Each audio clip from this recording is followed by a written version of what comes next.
When we rely on and trust in the strength of men, we do so at our own peril.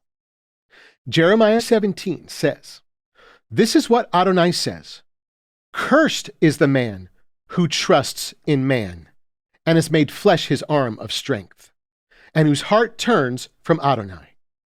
And he will have been as a naked thing in the wilderness, and will not see when good comes, and will have inhabited parched places in the desert, a barren and uninhabited land." We humans are very capable beings. We're able to care and fend for ourselves. By our own will and resolve, we can accomplish great things and propel ourselves toward whatever we set our mind to. But the scriptures say that one way or another, trusting in mankind, especially in ourselves and in our own strength, will eventually leave us naked in the wilderness. We will be surrounded by barrenness, all our resources exhausted, exposed and vulnerable to the harsh realities and dangers of life. The man who trusts in man is cursed by the strength of his own might. This is the hope we have when we look to the presidency, or Congress, or the Supreme Court, or even the Constitution to save and deliver us from adversity. It is an empty hope, a false hope, a cursed hope. Man cannot save and make us safe and free from the destruction and depravity of man. Yes, through sheer will, we can work and plan and resist and fight. We can campaign and donate and attend rallies and vote. But that person you're trying to put into office can ultimately do nothing for you.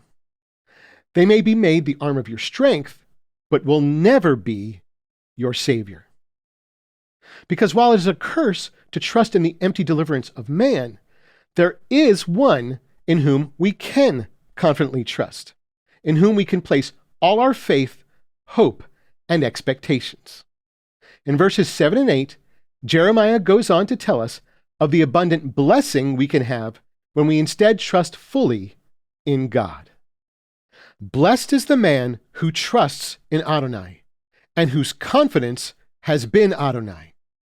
And he will have been as a tree planted by waters, and by a stream he sends forth his roots, and he does not fear when heat comes. And his leaf will have been remaining green, and in a year of drought he is not anxious, nor does he cease from bearing fruit. To trust in man is to leave us parched and vulnerable in a harsh, deserted wilderness.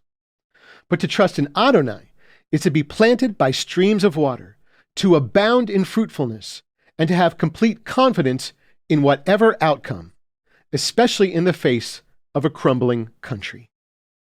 The blessing of trusting in God and not man is that when we are met with the heat of those wishing to undermine and destroy us, our nation, and our way of life, we don't have to fear.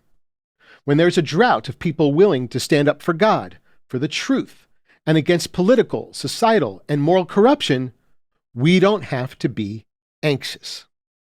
When we trust in God and not man, we can endure the heat and drought of terrible times, no matter how long they last.